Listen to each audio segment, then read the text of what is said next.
2024 সালের 5 আগস্টের পর থেকে প্রতি 1-2 দিন পর পর আমি যে বক্তব্য নিয়ে আপনাদের সামনে হাজির হই, এটি সেই ধারাবাহিকতায় 230তম বক্তব্য।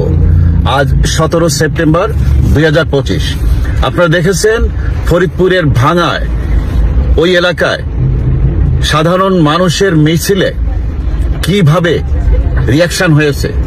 সেখানে সংসদীয় একটি আসন থেকে 2টি ইউনিয়ন কেটে ফেলায় সরকারের এই সিদ্ধান্তের বিরুদ্ধে এবং এই পিআর সিস্টেমের নির্বাচনের পদ্ধতির বিরুদ্ধে এবং আওয়ামী লীগকে নির্বাচনের বাইরে রাখার সিদ্ধান্তের বিরুদ্ধে মানুষ ফুঁসে উঠেছে। সেখানে সরকার বারবার হুঁশিয়ার করেছে, যদি কেউ রাস্তায় বসেন, যদি কেউ ওখানে আন্দোলন করেন, তাদের বিরুদ্ধে কঠোর ব্যবস্থা নেওয়া হবে। এই ঘোষণা স্বরাষ্ট্র উপদেষ্টা দেওয়ার পরও মানুষ নেমে এসেছে, হাজার হাজার মানুষ। তারা রাজপথ দখল করেছে, তারা মহাসড়ক দখল করেছে, তারা প্রত্যেকটা সরকারি অফিস ভাঙচুর করেছে, থানা ভাঙচুর করেছে। পুলিশ আসছে দমন করতে, পুলিশকে ধাওয়া করছে, পুলিশ যে বাথরুমে লুকাইছে, পুলিশ যে মসজিদের মধ্যে লুকাইছে, সেখানেও মানুষ আক্রমণ করতে গেছে। তখন মুসল্লিরা তাদেরকে, পুলিশদেরকে বাঁচাইছে। পুলিশ রেডিওতে এবং টেলিফোনে বারবার সহযোগিতা চেয়ে সেন্ট্রালের কাছে হেল্প চেয়েছে, আর্মি আসার জন্য অনুরোধ করছে, আর্মি আসে নাই। তো এইরকম শুধু ভাঙায় না, বাংলাদেশে বিভিন্ন জায়গায় হচ্ছে। আর্মি আসছে অনেক পরে, মানে ওই কাজ কমপ্লিট, সবাই ঘরে ফিরে যাচ্ছে, তখন আর্মি এসে পরিস্থিতি একটু সামাল দিচ্ছে। কিন্তু আর্মি কিন্তু আগের মতো আর অ্যাকশনে যাচ্ছে না। নুরুল হক নুরুর মাধ্যমে, তার দলের মাধ্যমে জাতীয় পার্টির অফিস আক্রমণ, ভাঙচুর, অগ্নিসংযোগ এবং সেইখানে নুরুল হক নুরুর উপরে যে লাঠিচার্জ হয়েছিল, সেইটির উপরে যখন প্রধান উপদেষ্টা খুব বকাঝকা করলেন আর্মিকে, এবং অন্য যে কোনো জায়গায় কোনো মব হলে যদি সমন্বয়করা বা এরা জড়িত থাকে, তাদেরকে গ্রেফতার করলে নাখোশ হন ডক্টর ইউনূস। এইগুলো আর্মির ভালো লাগছে না, এই জন্য আর্মি আলটিমেটলি সরে দাঁড়াচ্ছে, কিছু বলছেও না, কোনো অ্যাকশনেও যাচ্ছে না। এই অবস্থার ভেতরে আওয়ামী লীগের নেতাকর্মীরা মাঠে আসছে। তারা এখন আর ছোটখাটো 5 জনের ঝটিকা মিছিল করে না, তারা শত শত হাজার হাজার মানুষের মিছিল করছে। এই মিছিল এখন ছড়িয়ে পড়ছে প্রতিটি এলাকায়, সারা বাংলাদেশে। ডক্টর আলী রিয়াজ, তার একটি বক্তব্য ভাইরাল হয়েছে। তিনি বলেছেন, ফেব্রুয়ারিতে নির্বাচন যদি না হয় তাহলে দেশে শুধু অস্থিরতা হবে না, দেশের সার্বভৌমত্ব বিলীন হয়ে যাবে। তার মানেটা কি বোঝেন? সার্বভৌমত্ব, আমাদের স্বাধীনতা, সার্বভৌমত্ব প্রশ্নবিদ্ধ হবে, রিস্কে হবে, বিপদে পড়বে, বিলীন হবে ইত্যাদি। এই কথা সরকার বলছে। তার মানে অবস্থাটা কোথায়? সেটা হলো, আপনারা কিছুদিন আগে খেয়াল করেছেন যে রাশিয়া এবং চীন তারা একরকম ব্ল্যাঙ্ক চেক দিয়েছে ভারতকে, যে বাংলাদেশ সম্পর্কে ভারত যে সিদ্ধান্ত নেবে এই সিদ্ধান্তের সাথে তারা আছেন। এবং তার কিছু আগে আমেরিকার প্রেসিডেন্ট ডোনাল্ড ট্রাম্প, তিনি একটি সাংবাদিক সম্মেলনে হোয়াইট হাউসে বসে নরেন্দ্র মোদীকে ওপেন ডিক্লেয়ার দিয়েছিলেন যে বাংলাদেশ সম্পর্কে তার যে সিদ্ধান্ত, ওই সিদ্ধান্তই ফাইনাল।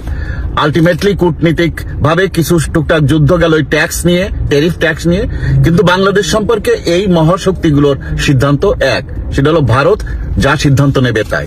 ভারত সম্প্রতি জানিয়ে দিয়েছে বাংলাদেশে আওয়ামী লীগ সহ সকল দলের অংশগ্রহণে নিরপেক্ষ নির্বাচন হতে হবে, এবং যারা সরকার গঠন করবে, যারা নির্বাচন বিজয়ী হবে, তারাই সরকার গঠন করবে।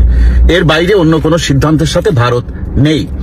এবং আমাদের সেনা প্রধানকে জানিয়ে দেওয়া হয়েছে যে নির্বাচনের ডেডলাইন আপনারা ডিসেম্বর পর্যন্ত আমরা বলেছিলাম, আপনারা ফেব্রুয়ারি পর্যন্ত নিয়েছেন। এরপরে যদি আর আপনারা ডিলে করেন, তাহলে কিন্তু আমরা জাতিসংঘের শান্তিরক্ষী মিশনের সৈন্য পাঠাবো বাংলাদেশে।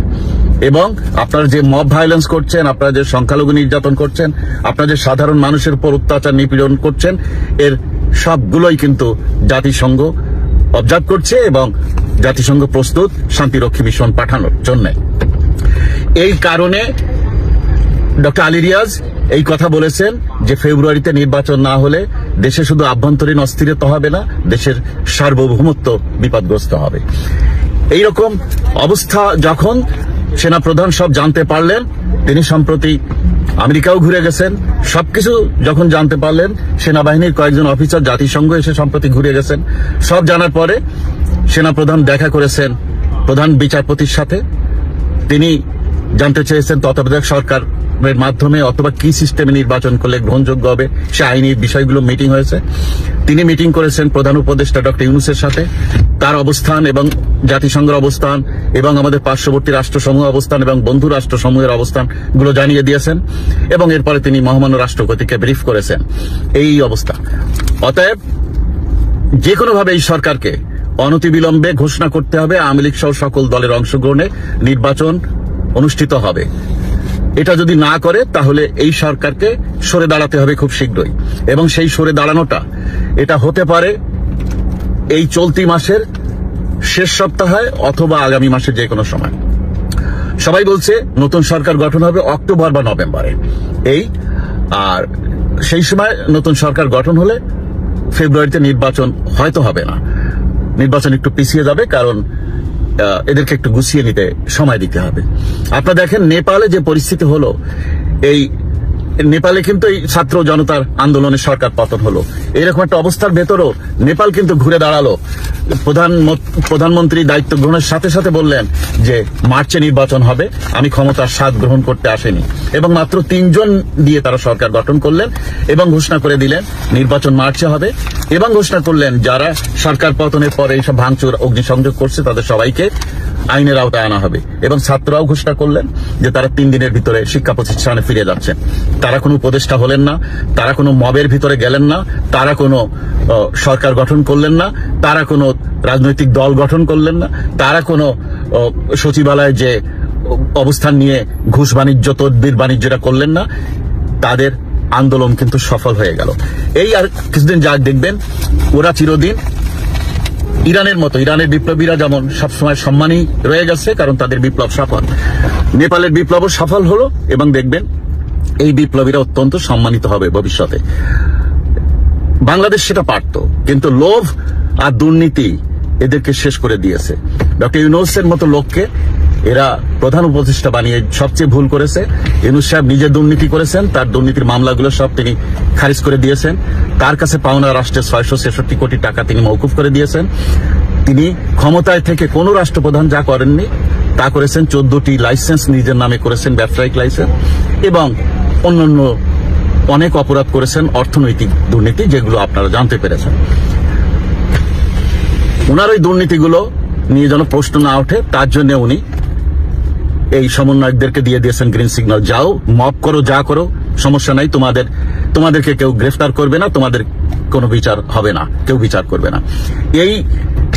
এই গ্রিন সিগন্যাল পেয়ে এই জুলাই বিপ্লবীরা সবাই খুনি হয়ে গেল, সবাই সন্ত্রাসী হয়ে গেল, সবাই চাঁদাবাজ হয়ে গেল, সবাই যা খুশি তাই করলো। এই করে নিজেদের সফলতা এরা নিজেরাই শেষ করলো, এবং যে কোনো মুহূর্তে এরা এখন জাপানে গেলে মায়ের খাচ্ছে, এরা এখন লন্ডনে গেলে মায়ের খাচ্ছে, এরা এখন নিউ ইয়র্কে আসলে মায়ের খাচ্ছে, এরা পৃথিবীর যেখানে যাচ্ছে পিটান খাচ্ছে। এরা গোপালগঞ্জে গেলে এমন পিটান খাচ্ছিল যে সেনাবাহিনীর ট্যাঙ্কে করে তাদের পালাতে হয়েছে। এই সময়গুলো আপনারা মনে রাখবেন এবং দেখবেন এদের দুঃসময় নেমে আসতেছে।